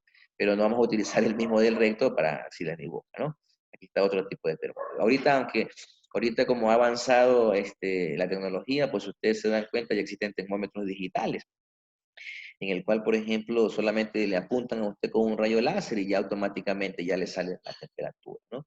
Hay otros que también son así como una especie de, como una pluma, cuadradito arriba y abajo una puntita, que así mismo le ponen he visto que le ponen aquí en el oído, le saben poner aquí en el oído, o también como que se me bajo la axila y ya rapidito le da el dato digital. En cambio, estos otros termómetros utilizan mercurio, ¿no? Yo la otra vez conversaba con un médico y yo les hablaba acerca de estos termómetros digitales, ¿no? Entonces él me decía, mira, me dice, yo la verdad que yo utilizo estos termómetros digitales porque me está exigiendo el Ministerio de Salud para medir la temperatura y no tener un contacto tal vez físico con los otros termómetros para evitar el COVID. Pero los termómetros digitales no son tan efectivos, tienen un pequeño margen de error que los termómetros que se utilizan en mercurio. Ese fue el criterio que me dio mi médico, el que por lo general siempre me hace los chequeos a mí. Me dice, para mí, el médico, no, para él, el mejor termómetro es el termómetro que utiliza mercurio. Ese es mucho más efectivo, ese te da la temperatura exacta. En cambio, el digital sabe a veces tener un margen de error entre 1 grado, más o menos por ahí, a veces hasta 1,5 grados sabe tener como que ese más de margen de error, ¿no? Lo mismo con el tensiómetro, por ejemplo, no sé si ustedes habrán visto que hay unos tensiómetros que son digitales. Estos tensiómetros que usted los pone y aplasta un botoncito y solito y después le dice a usted cuándo tiene depresión. Asimismo, la doctora Gladys Ortiz también dice, bueno, estos tensiómetros digitales tienen un margen de error, ¿no? Asimismo, entre 1 2 más o menos, ¿no? Pero de todas maneras, eso como que se llama pesa, ¿no? Que el mejor tensiómetro para ellos es el tensiómetro ese que le ponen a usted aquí y va con esa bolita que aplastan aquí, ¿no? Y le ponen como que se llama también el estetoscopio, y le ponen ahí y dicen que ese es mucho más efectivo, ese le da, pero exacto, la presión de la persona. Aunque también, por ejemplo, cuando uno toma presión, hay que ver también qué características tiene, como que se llama, el momento que usted toma la presión, ¿no? Porque, por ejemplo, si usted está acostado, puede tener algún tipo, como que se llama, de que la presión no le salga así tan efectiva. Cuando usted, por ejemplo, también está muy agitado, usted ha estado caminando, ha bajado la escalera, está un poquito acelerado, también la presión no le sale igual. Usted tiene que más o menos estar unos 2, 3 minutos en un estado de reposo sentado hasta que ya todo se normalice y allí es aconsejable tomar la presión. En el caso como que se llama de que normalmente, pero si una persona está accidentada, pues no van a esperar a que pase eso, sino que en ese momento ustedes ya comienzan a ver los síntomas como para tener más o menos un cuadro clínico de la situación de esta persona, ¿no? Lo que yo les estoy diciendo es en base a conocimientos un poquito de cursos de primeros auxilios que uno ha hecho y también por cuestiones de cultura general, ¿no? Tal vez un médico podría como ampliar un poquito más este tipo de información, pero acuérdense que los que hacemos brigadas incipientes, hacemos nosotros, son en primeros auxilios, pero como la primera respuesta y nosotros no somos así con un vasto conocimiento en esta área, ¿no? Pero podemos por lo menos con lo poco que conocemos podemos ayudarles a la persona, ¿no? Bueno, entonces aquí tenemos que hablamos acerca de la presión. Miren lo que les decía hace un momento, ¿no? La presión arterial se expresa en milímetros de mercurio, sí, con dos números, 120 y 80, ¿no? Entonces, cuando decimos 120, 80, significa que el corazón en cierto momento es como que absorbe la sangre y la otra es cuando expulsa, ¿no? Estamos hablando de distólica y sistólica, ¿no? La presión distólica y la presión sistólica. No me acuerdo si 120 es como que se llama la sistólica y la 80 es la distólica, pero una es cuando contrae y la otra es cuando expulsa, ¿no? Esto es más o menos lo normal. Si por si acaso una persona tiene más de 120, se me ocurre 130, ya tiene una presión un poquito que no es lo normal, 130 y pico. Yo, por ejemplo, en mi caso, cuando yo tengo presión de 140, yo ya me siento un poquito medio mal. Si tengo 150, me vuelvo súper que malísimo, ¿no? Aunque según mi experiencia, me han dicho cómo que se llaman las personas que me han tratado, que es mucho más difícil la presión aquí, la baja, ¿no?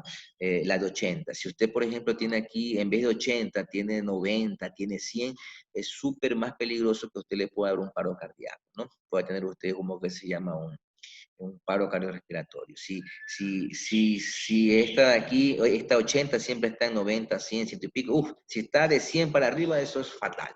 Entonces, por eso siempre uno tiene que controlar es esto, ¿no? Que esta de aquí esté dentro de ese rango, 80, 85, bueno, hasta 90 por ahí, como que se llama, se puede decir que es tolerable, pero ya pasado de 90 ya es súper complicado. Lo mismo de acá, 120, ¿no? Si usted tiene 120, 118, 123, 125, bueno, está dentro de los rangos no permitidos. Pero si ya pasa de 130, 140, entonces también hay como que se llama problemas. Aquí está, mire, vea, la sistólica, dice presión máxima. Entonces estamos hablando de que 120 es la sistólica y 80 es la distólica, ¿no? La sistólica es, dice, cuando se contrae, ¿no? Cuando hay la contracción. Y la distólica es cuando expulsa, ¿no? Cuando bota, ¿sí? ¿Consultas? ¿Sabían ustedes esto? No, ingeniero. No. Seguimos. Miren, estos son como que se llama por lo general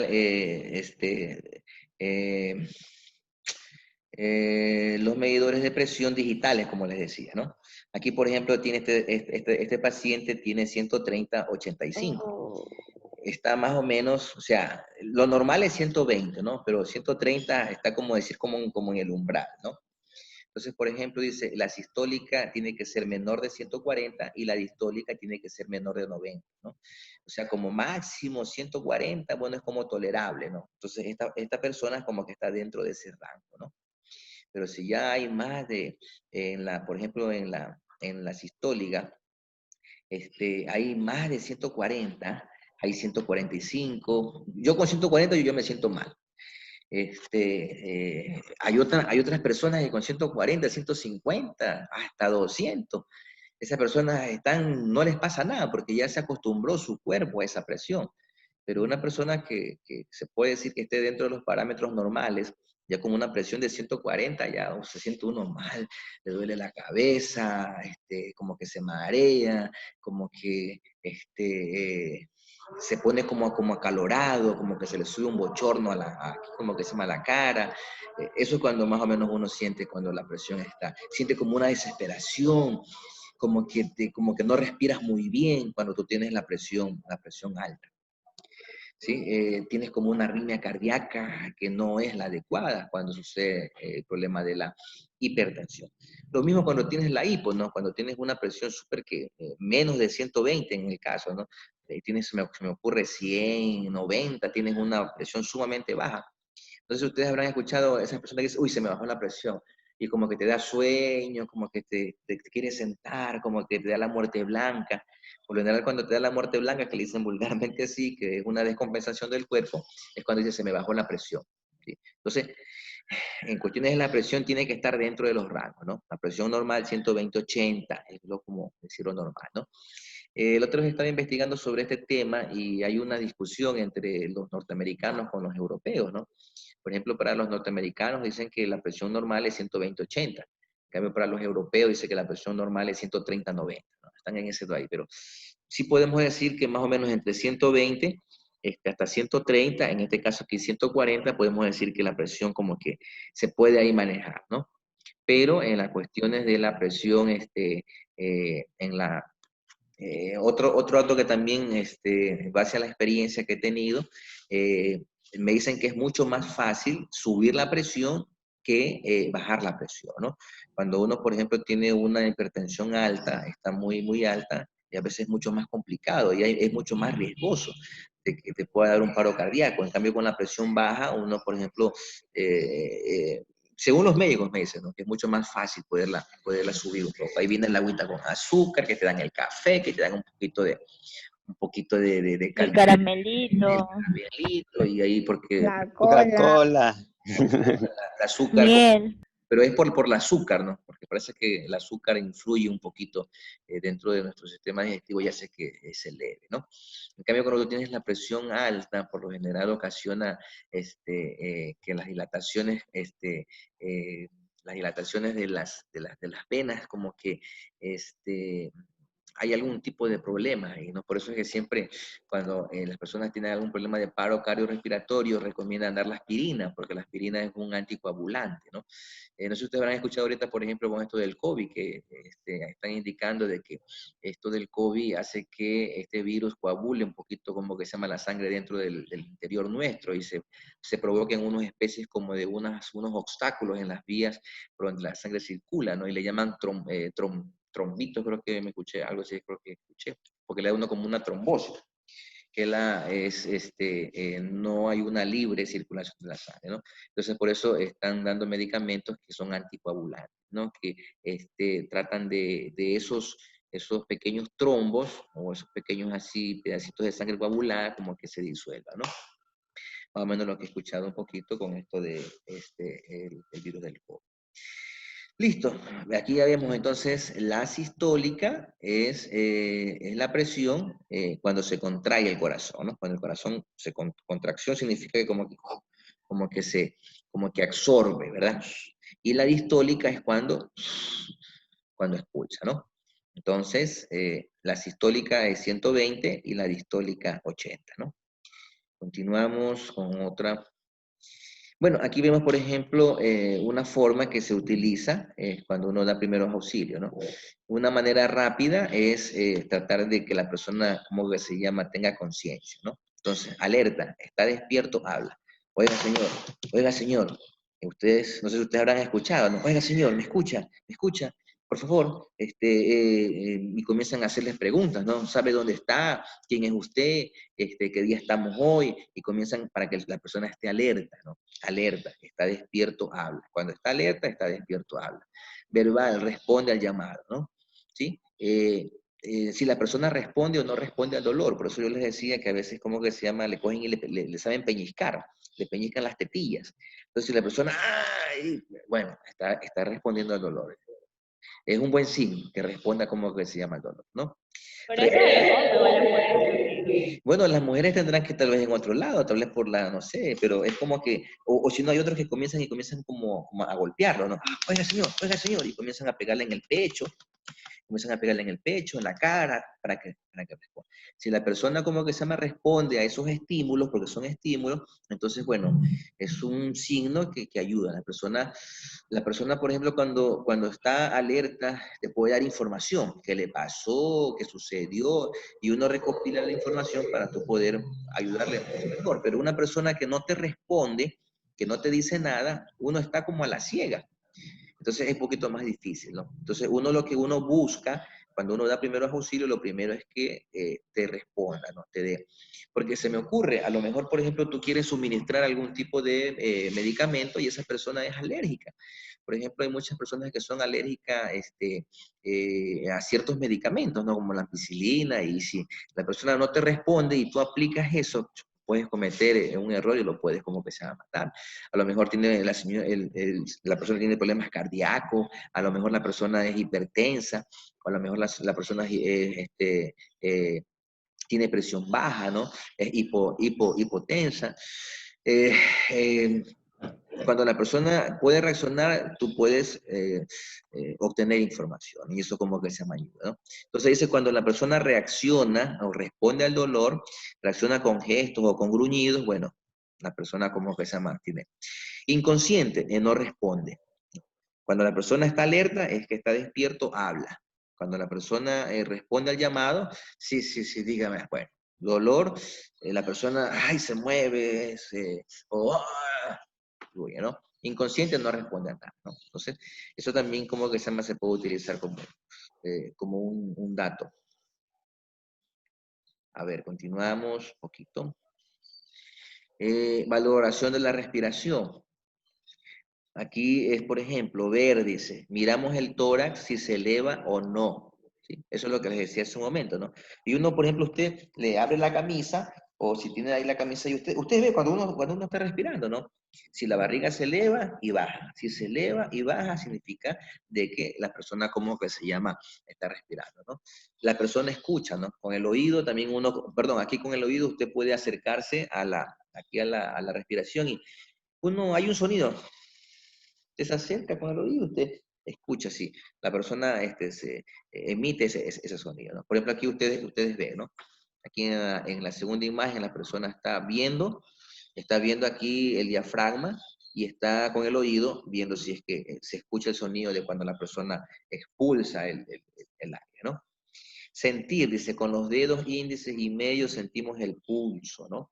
El pulso carótido a un lado de la tráquea de la víctima, ¿no? Miren cómo aquí les pone, en la primera imagen, la persona le está poniendo aquí en el cuello, está viendo ahí si es que hay pulso o no hay pulso, ¿no? Entonces se ve el pulso, se ve si respira o no respira, se ve si la persona responde o no responde, ¿sí? Si no responde, la técnica es peñiscarle, golpearle para ver si. ¿Qué más tenemos aquí, no? Aquí vemos, por ejemplo, aquí está el ejemplo, ¿no? El pulso central, estamos viendo aquí, en lo que es la mano, aquí en la carótida, estamos viendo cómo es que se verifica si hay pulso o no hay pulso, ¿no? Bueno, aquí viene un poquito lo que es el RCP, ¿no? Que significa reanimación cardiopulmonar. Reanimación cardiopulmonar, ¿no? Entonces, uno por lo general, actúa con el RCP cuando la persona no reacciona, no tiene pulso, ¿sí? No reacciona, no tiene pulso, no contesta, no habla, ¿sí? Entonces, ahí uno como que se llama automáticamente actúa con RCP. Pero si la persona está respirando, tal vez está así como que no habla, pero está respirando, se le ve, ustedes le ven como que se llama que se le hincha y la barriga, escuchan el sonido, entonces la persona sí está respirando, no necesita respiración cardiopulmonar, solamente respiración cardiopulmonar se da cuando la persona no reacciona, cuando la persona no, no responde al estímulo que usted le hace, cuando la persona no respira y cuando el pulso ustedes no lo sienten, es parte de falta, ¿no? Entonces ahí con ese panorama, ¿sí? Que no hay pulso, no respira y no reacciona, respiración cardiopulmonar, ¿no? Según los entendidos, en el curso que nosotros, por ejemplo, recibimos hace algún tiempo, dice que cuando ustedes llegan a esa situación y encuentran a esta persona, la persona tiene por lo general 10 minutos, más o menos 10 minutos, posibilidades de que si en esos 10 minutos reacciona la persona puede sobrevivir.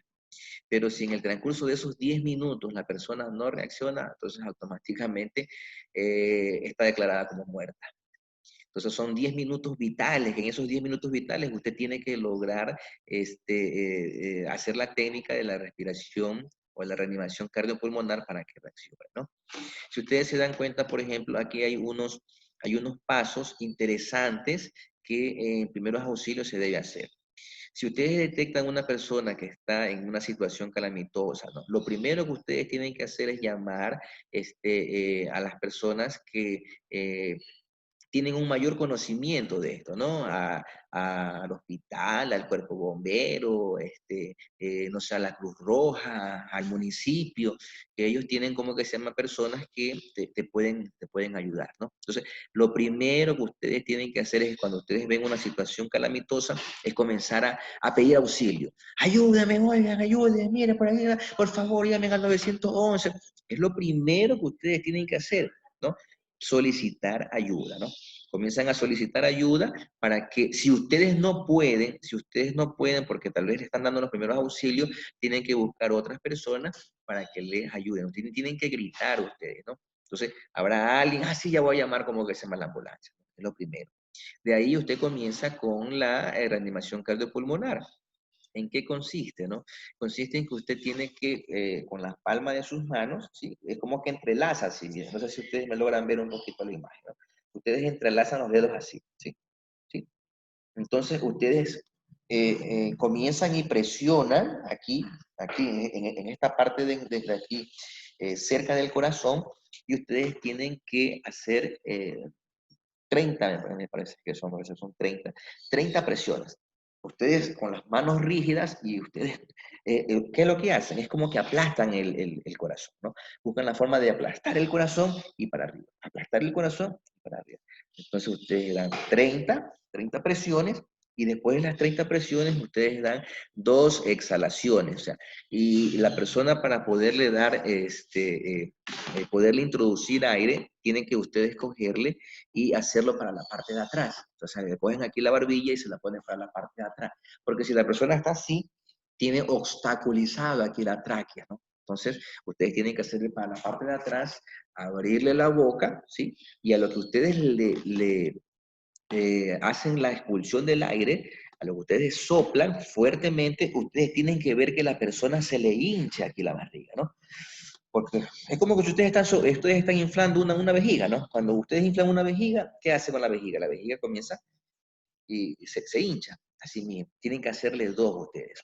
Son 30 veces ustedes le aplastan, como que se llama aquí, la parte de donde está el corazón, ¿sí? Y después de las 30 viene y le dan ahí la respiración, ¿no? Expulsan el aire. Tienen que cerrarle la nariz, ya saben, la cabeza para atrás para que no haya ningún obstáculo.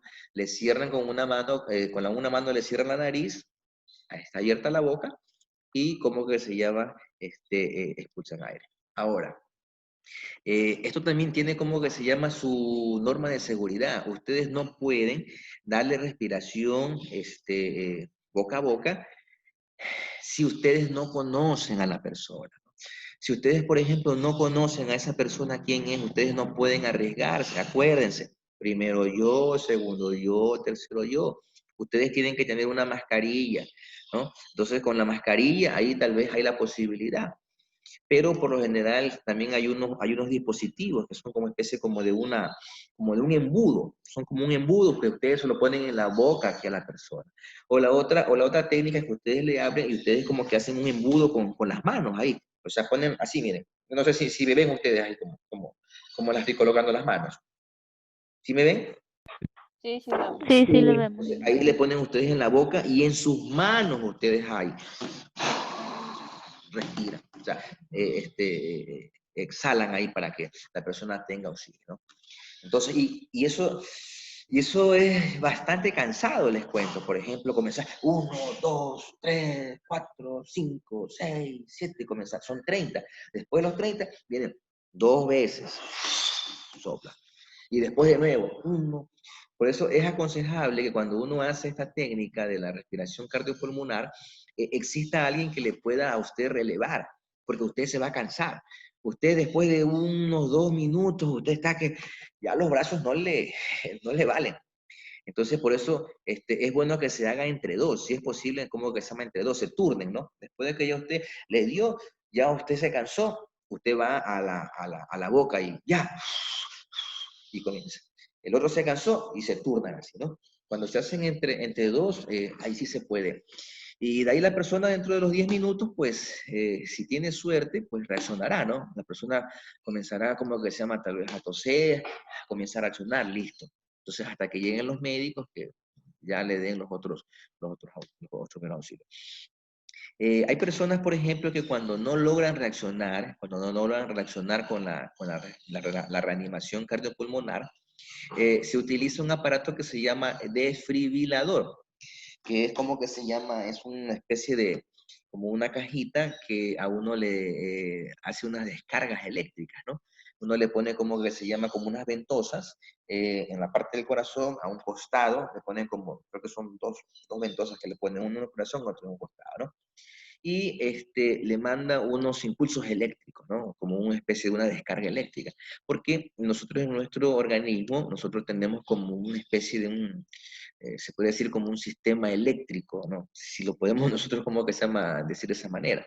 Entonces, el corazón es como que funciona con eso, y con la descarga eléctrica es como que ustedes le dan, oye, despierta, y entonces el corazón. Si con el desfibrilador no funciona y con medicamentos como que se mal le ponen, entonces pasados los 10, 15 minutos, ya la persona se la puede dar por fallecida, ¿no?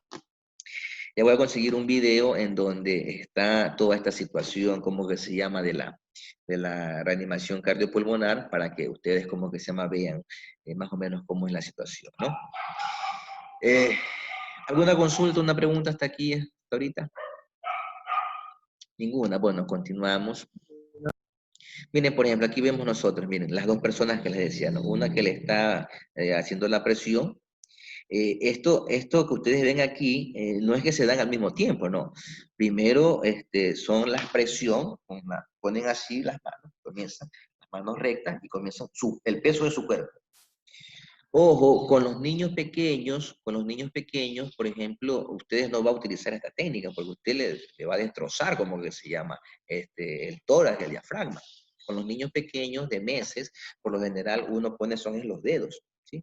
Son en los dedos, y con los dedos uno como que se llama presión. Ahí no pone toda la mano porque totalmente le destroza a usted como que se llama, ¿no? Con los niños pequeños usted lo pone como que se llama con los ¿Y dedos. de ahí cuántos serían? ¿30 Lo mismo, o lo mismo, cuánto? lo mismo. Lo mismo. Es lo mismo, pero ahí con los dedos la presión, ¿sí?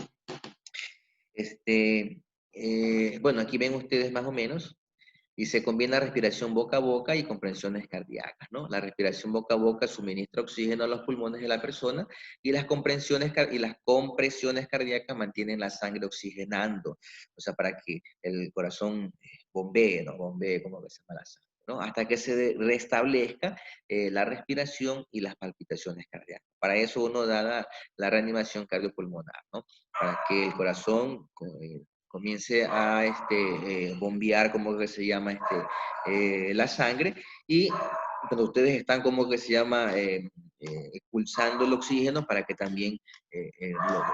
Porque cuando la persona ya, después de un determinado tiempo, que no llega el oxígeno al cerebro, también ocasiona daños. Sí, daños como que se llama al cerebro, ¿no? La persona puede sufrir daños en el sistema nervioso central, ¿no? En las neuronas.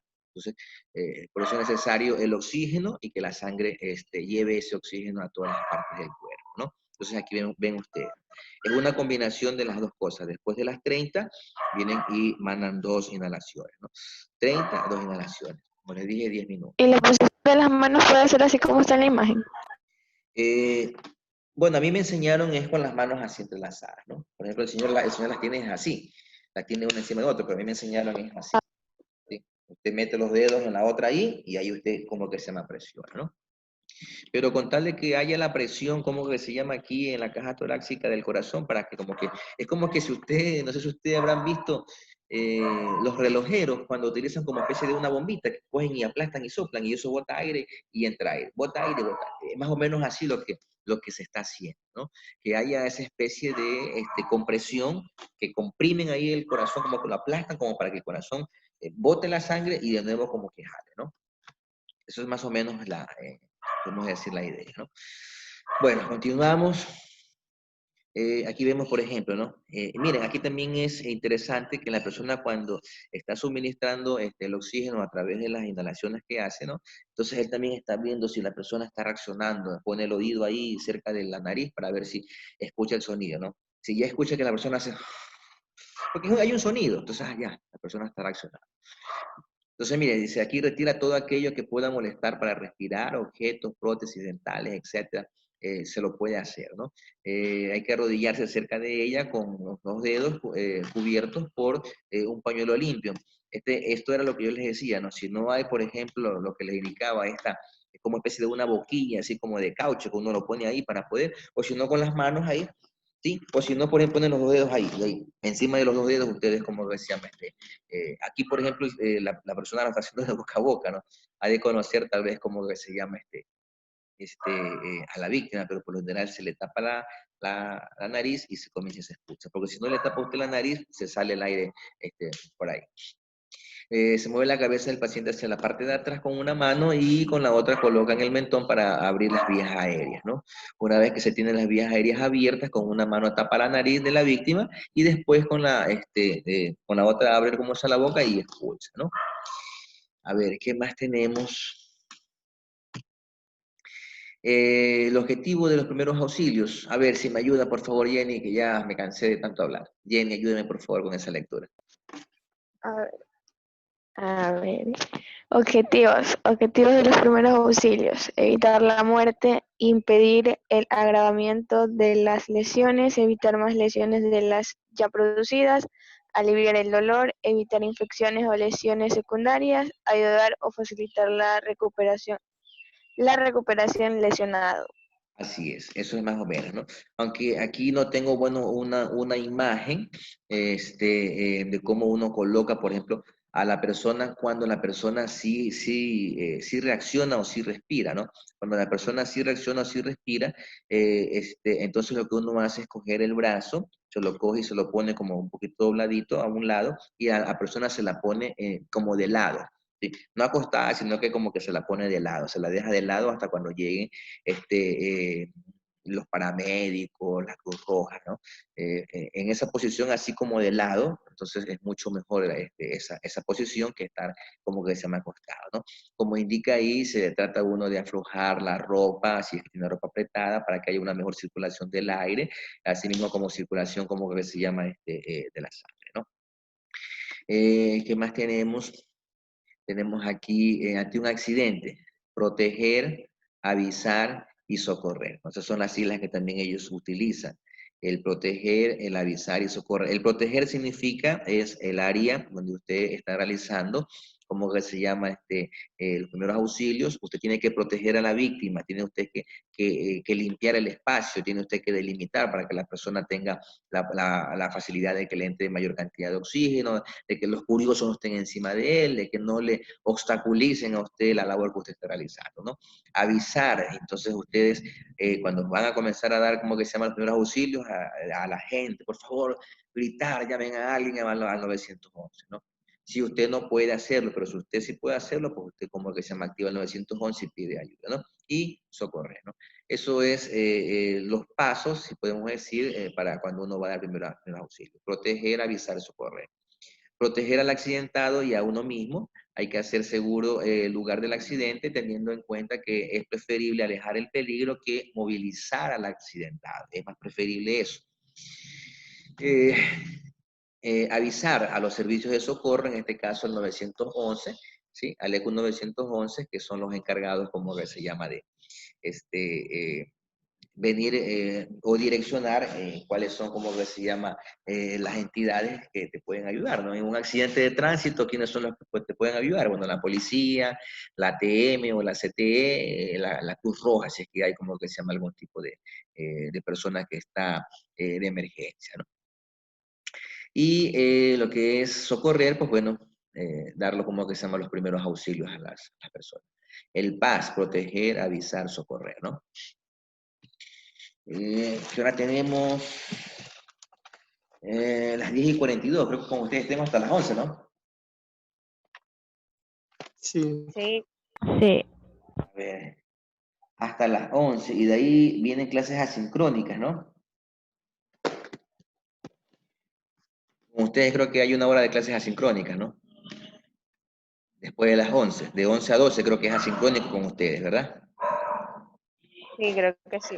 Sí, sino que lastimosamente como estoy ahorita colaborando con las señoritas aspirantes a policías, a las 11 nosotros nos conectamos, como que se llama, con las aspirantes a policías y también estamos ayudando. Entonces las clases asincrónicas pues no las vamos a poder realizar, ¿no? Ya les he de mandar este material, se los he de enviar, como que se llama, a la plataforma para que ustedes tengan este material y lo vayan revisando, ¿no? Bueno, aquí vamos a ver un poquito, dentro de los primeros auxilios, a ver las prioridades, ¿no? Como prioridad inmediata, ¿qué son? Problemas respiratorios, paros cardíacos, hemorragias graves, inconsciencia, shock, tórax abierto o heridas abdominales, quemaduras del aparato respiratorio o heridos con una o fracturas, ¿no? Estos son como las prioridades inmediatas, ¿no? Que uno tiene que actuar en una forma totalmente rápida, ¿no? Como prioridades secundarias, bueno, quemaduras graves, lesiones de columnas, vertebral, hemorragias moderadas, accidentados, ¿no? Por ejemplo, alguien se quemó el brazo, pero bueno, la persona está consciente, está respirando y todo, sino que, como que se llama, es una prioridad secundaria. Pero si una persona, por ejemplo, está en el suelo, que no respira, no tiene pulso, y eso es una prioridad ya primaria, ¿no? Una persona que se cayó y tiene una fractura abierta o tiene una hemorragia, una hemorragia intensa, entonces esos son personas que necesitan prioridad inmediatamente, ¿no? Aquí en lo que tiene que ver con prioridad terciaria, pues bueno, son personas que tal vez se cayó, se resbaló, bueno, por un pequeño corte, un chichón, cositas así que se la atiende y bueno, la persona puede hasta caminar por sí mismo, ¿no? Pero aquí vemos dos casos, ¿no? De una persona como que se llama que se ha desmayado, le están un poquito reanimando, y otro que tal vez ha tenido heridas, hay unas heridas aquí y le han estabilizado como que se llama el brazo para que no lo mueva, ¿no? El botiquín. Bueno, por lo general, siempre en cuestiones de primeros auxilios, pues uno tiene apósitos. El apósito es una especie de un objeto que ayuda a que cuando hay hemorragias, el apósito ustedes lo ponen ahí y ahí como que tratan de parar, como que se llama, que continúe saliendo la sangre, ¿no? Hay a veces hemorragias que son muy intensas, ¿no? Que con un simple apósito, como que se llama, eso se empapa y tiene que seguir. Entonces, cuando ya hay una abundancia, como que se llama, de sangre, que es como cuando ustedes abren una llave. No sé si ustedes habrán visto que a veces hay ciertas arterias que ya la sangre chispea. ¿Por qué chispea? Porque hay una presión del corazón que está bombeando como que se para la sangre. Cuando sucede este tipo de situación, que una herida está demasiado grande, demasiado abierta, hay una hemorragia demasiado intensa, entonces hay que hacer lo que se conoce como torniquete. Entonces el torniquete es más o menos ustedes, de donde la herida está abierta, ustedes una cuarta hacia arriba, ustedes miren, ¿no? De una cuarta o 4 dedos, ustedes ahí cogen y con algún tipo no sé, un trapo, una piola, algún cinturón, ustedes cogen y como que cierran la circulación de sangre en esa área, ¿no? Un torniquete es eso, como que ustedes tuvieran una llave de paso y ustedes cierran la llave de paso, ¿no? Y al cerrar la llave de paso, pues significa que ustedes tienen que hacerle presionarle ahí, si es en el brazo, pues le presionan ahí en el brazo y ahí como que se llama, le cierran la llave de paso, ¿no? Es mejor cerrar la llave de paso a que la persona como que se llama se desangre. Por lo general nosotros tenemos más o menos por ahí entre unos 7 litros de sangre en nuestro organismo que está circulando, ¿no? Entonces, si esa sangre como que se llama, está saliendo a gran cantidad, nosotros nos podemos morir automáticamente por desangramiento, ¿no? Porque la vida nuestra está en la sangre, o sea, la sangre es la que lleva los alimentos, la sangre es la que lleva el oxígeno, la sangre es la que hace funcionar todo nuestro organismo. Pero cuando esa sangre se detiene y no hay circulación, entonces automáticamente todas las partes de nuestro cuerpo se mueren. Entonces, por eso es necesario no dejar que la persona se desangre, ¿no? Entonces, si la persona, como que se llama, se está desangrando, ustedes tienen que hacer un torniquete. Como les dije, coger algún tipo de, no sé, piola, cabo, un pedazo de trapo y coger y amarrar fuertemente y tenerlo ahí bien para que no haya como que se me pasó de sangre, ¿no?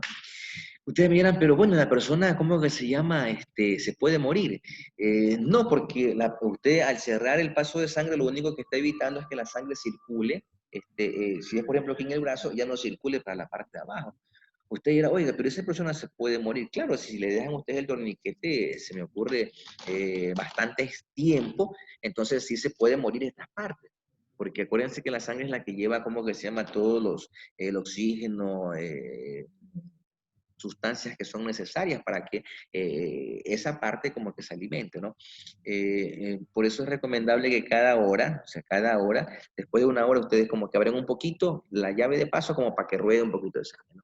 Y de ahí de nuevo, si sigue, de nuevo como que se llama lo cierra. Pero ya en una hora hay las posibilidades como que se llama que hayan llegado ya las personas de la Cruz Roja y todo, ya lo hayan llevado al hospital, pero hay que cerrar esa herida cuando es una hemorragia bastante fuerte, ¿no?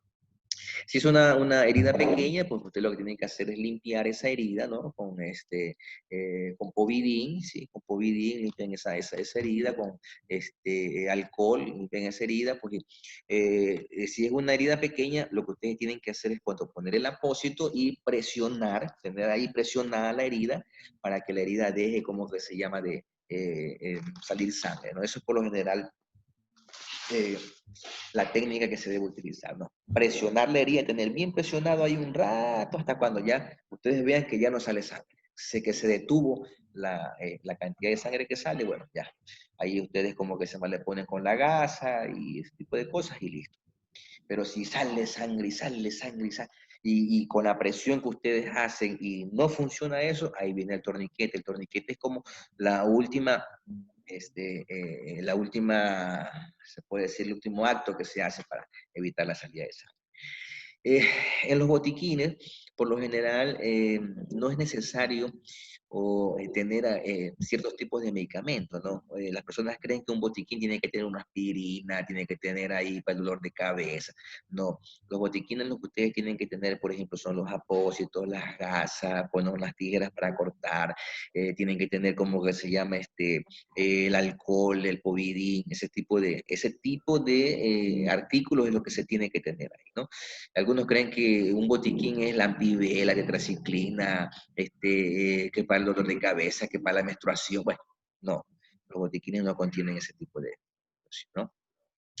Bueno, aquí por ejemplo ustedes ven desinfectantes, antisépticos, gasas estériles, algodón, es lo que tiene que haber en el botiquín, ¿no? Y aquí ya se le está especificando más o menos qué es lo que tiene que haber, ¿no?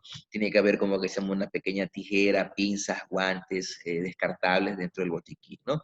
Y bueno, más o menos eso es un pequeño así material que en primeros auxilios que se puede dar, ¿no? Eh, Tengo otro material en cuestiones de cómo actuar con cuestiones de quemadura, con cuestiones como que se llama de cuando hay una fractura, pero tendré que buscar ese material para subir.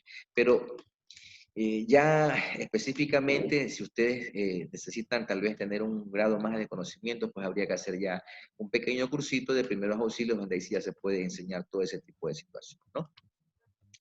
Preguntas, consultas,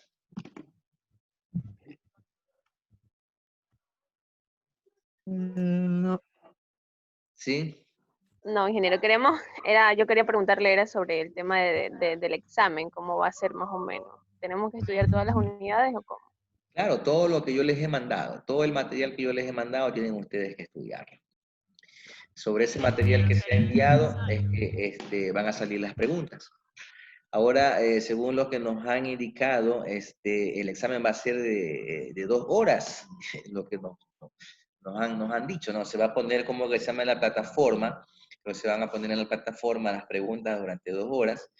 Yo no sé, la verdad, cómo irán a hacer, como que sean, porque en 2 horas usted tranquilamente, usted llama al compañero y por WhatsApp y toma las fotitos y mira, tengo esta pregunta que tienes tú, y comienza. O sea, para mí me parece que es demasiado tiempo un examen, ¿no? Yo ya voy a conversar con las autoridades para ver cómo se hace con eso, porque por lo general los exámenes que yo he visto y he participado en cuestiones de cursos o diferentes materias, es 15 minutos, ¿no? Por ejemplo, a las aspirantes a policías que yo di unas clases en el mes de junio, el tiempo que ellas tenían eran 15 minutos y creo que eran como, no sé si eran 15 preguntas, 20 preguntas que les ponían a ellas ahí mismo en la plataforma Moodle y ellas tenían como que se llama que responder, ¿no? No les daban ni tiempo de estarse entre ellas como que se llama conectando. Y si ellas se conectaban por WhatsApp, se perdía el tiempo, porque la plataforma Moodle te da un tiempo y si terminó, se cerró, ya no tienes chance tú de seguir continuando, ¿no? Yo voy a conversar con las autoridades y ver cómo es eso de 2 horas, porque a mí me parece exagerado, 2 horas para un examen en línea, es demasiado. A no ser que le ponga 100 preguntas a ustedes y ahí en 100 preguntas, sí, yo creo que, bueno, 2 horas. No, pues, profe, no sea así. Ahí sí Oiga, pero sería ya, digamos que tiene razón, pero, ¿y las preguntas todas van a ser opcionales? ¿Ok? claro, las preguntas son con el sistema de base estructurada, ¿no? Como siempre ha sido, ¿no? Relación de columna, verdadero o falso, en donde ustedes como que se llama lo que tienen que hacer es seleccionar la respuesta. Como siempre se ha tomado como que se llama los exámenes. A mí se me ocurre, por ejemplo, un ejemplo, ¿no? La primera fase en una evacuación es, 2 puntos, A, detectar la alarma, B, avisar, ¿cómo que se llama no, pongo A, detectar el evento adverso. B, ¿cómo que se llama? Avisar del suceso. C, preparar a la gente. Y D, evacuar. Entonces ustedes ahí ponen, ¿cuál es la primera fase? ¿Cuál es la primera fase ahí? ¿Qué es La lo primero? detección. La detección. Entonces, así, Detectar. más o menos así. Se me ocurre, por ejemplo, en una evacuación, ¿se deben utilizar ascensores? ¿Sí o no? Ustedes pondrán sí. No. No. Obvio que no. Obvio, ¿no? Bueno, pregunta. Eso de ahí póngalas, pongan. Y de ahí las otras preguntas, como por ejemplo, se me ocurre, un factor de riesgo, ¿no? Un factor de riesgo es, se me ocurre, a ver, un factor de riesgo físico es el COVID-19. ¿Es un factor de riesgo físico? Ahí la cogí. Mm. Bueno, Ya, es un A factor ver, es biológico. biológico. Ah, ya, yo lo dije primero. Yo le... Un factor de riesgo Biológico. físico es, por ejemplo, temperatura, Es un biológico. físico. Un factor de riesgo físico es temperatura, iluminación, ruido. Eso es un factor de riesgo físico. ¿Sí? Ahora, si yo, por ejemplo, se me ocurre sentarse inapropiadamente en una silla, ¿qué tipo de riesgo es? Físico, Ergonómico. ergonómico. Entonces, ahí, más o menos así, ¿no? De lo que hemos visto, ¿no? De lo que hemos visto, yo como que se llama sacar preguntas. Me imagino que tengo que sacar unas 50, 60 preguntas y de ahí he de tomar No, pues, para varios grupos. profe, no sea así. No, es que eso es más o menos lo que nos han indicado. Los reactivos tienen que tener como mínimo 50 preguntas los reactivos. Y de esas 50 preguntas nosotros sacamos las que vamos a tomar en el examen. Pero si es que van a ser 2 horas, entonces tendré que sacar más preguntas, ¿no? Porque como les digo, pongámonos la mano en el pecho, ¿no? Decíamos, por lo general cuando sucede este tipo de cosas, uno comienza a llamar a los compañeros, oye, ¿qué pusiste la vez? Ay, ay, ay. Entonces son dos Y consecuencias, ya ¿no? que nos van a responder. ¿Mande? Y ya que nos van a responder. Ay, ay, ay. Sí, hasta yo he visto cómo que se llama gente en la universidad, ya en grados superiores, en maestría, que a veces toman así, y a veces cuando saben que es así, llevan al esposo, a la esposa. Y cuando ellos están ahí, está la esposa que revisa, dime, y él está acá. Bueno, ya vamos a ver qué sucede con eso, ¿no? Bueno, entonces este es otro material. Me parece que con ustedes, no sé si es el día martes, creo que ya voy a revisar cómo que se llama el horario. No sé si ya tienen ustedes el horario. Jueves, creo. El jueves. Sí, El creo que es jueves, sí, jueves. jueves.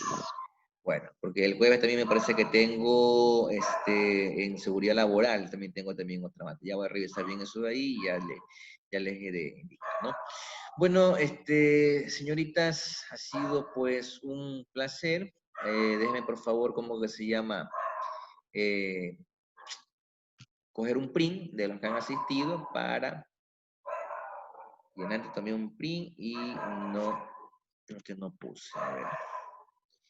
Déjenme ver aquí. Un ratito.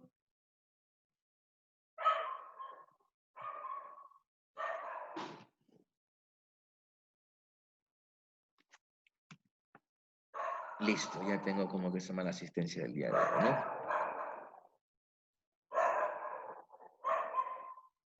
A ver. Bueno, entonces les agradezco, nos vemos de ver ya, creo que... ¿Cuándo más tenemos clase con ustedes? ¿Mañana?